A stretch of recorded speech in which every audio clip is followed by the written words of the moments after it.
Canvas can be confusing if you're new to Canvas. So please read through all this orientation stuff. And at the end, there's some questions for you to answer.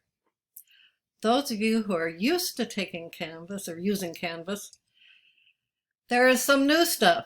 First of all, there's Pronto. Then there is the ability to use Turnitin with Google Docs, so you can check your papers to see if you copied anything by mistake.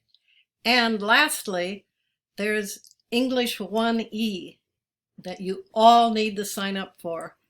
It's free, and it's not a course you take. It's a place where you can upload your papers and have them edited and suggestions made to make them better. So who would not want to sign up for English 1E so you get a better grade in English?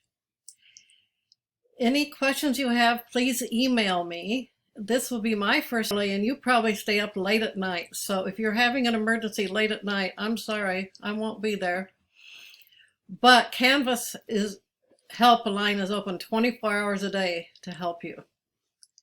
So good luck. I'm sure you'll do well. I'm looking forward to reading your papers and everything this semester, and I hope we have a good semester. So we will meet again.